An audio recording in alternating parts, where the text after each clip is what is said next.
का नाम दिया गया है राज्यसभा नामांकन के लिए, वहीं अब बीजेपी ने भी नाम दिया है, अशोक चौहान का भी नाम दिया है, कैसे देखते हैं आप? देखो, बीजेपी के बारे में मुझे बहुत चिंता हो रही है कि बीजेपी के पास उनके पास कोई लीडर ही नहीं है, जिसको ये कल डीलर बोलते थे, ऐसे भाषण भी आप लोगों ने सुना।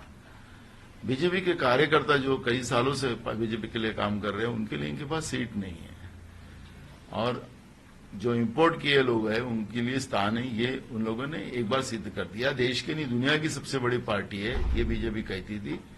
तो बीजेपी का असली चेहरा बीजेपी के कार्यकर्ताओं के भी सामने आया है, तो उसमें हमें कोई चिंता व्यक्त करने का कोई कारण नहीं। अशोक चौहान का जो नाम गया है, मिलिंद का भी नाम गया, सब कांग्रेस छोड़ के गए, तो अच्छा है ना। कांग्रेस के पास लीडरशिप थी, वो डाका डाल के ये लोग लेके गए, जिनको ये चोर बोलते थे, डाकू बोलते थे।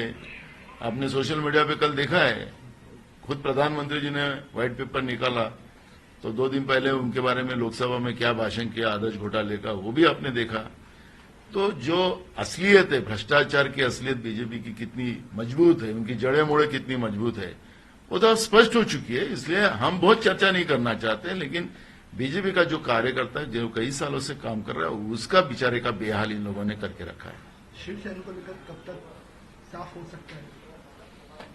ये शिव जयंती के बाद हम लोग तुरंत बैठ के हम कर लेंगे। प्रकाश अम्बेडकर से बात चल रही है? बिल्कुल चल रही है। उद्धव जी बात कर रहे हैं, पवार साहब बात कर रहे हैं, हमारे इसमें से बात कर रहे हैं, और बिल्कुल हो जाएगा। सुधीर मुंगतीवार कह रहे हैं कि जो 2 से 3 पार्टी बदल चुके हैं, नाना पटोले, वो निष्ठा की बात ना करें। किसकी बात न करें? निष्ठा की बात। उनको स्वाभिमान नहीं है, उसकी हालत क्या है उनको ही पूछो, तुम्हारी हालत क्या है मंत्रिमंडल में।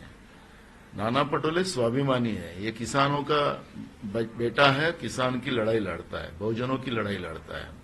नाना पटोले ने भ्रष्टाचार नहीं किया, तुम्हारी कुर्सी को हमने एक झटके में छोड़ दिया।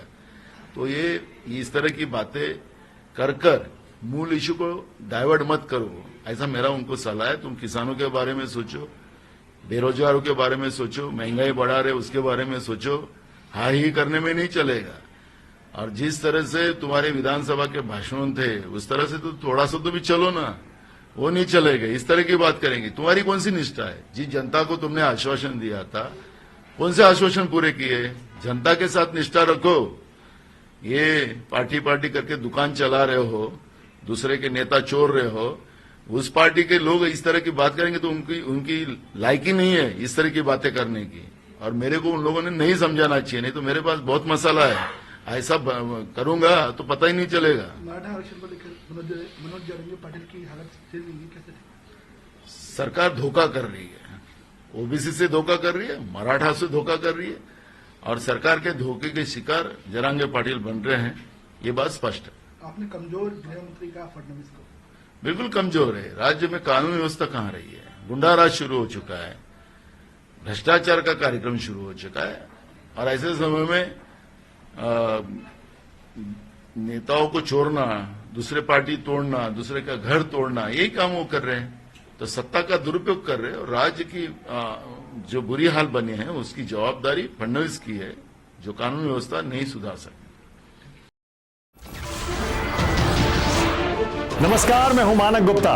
अगर आपको हमारा ये वीडियो पसंद आया हो तो इसे लाइक और शेयर जरूर करें, और हां, हमें सब्सक्राइब और फॉलो करना ना भूलें, ताकि आप देश और दुनिया की कोई खबर मिस ना करें। तो जुड़े रहिए हमारे साथ और देखते रहिए News 24।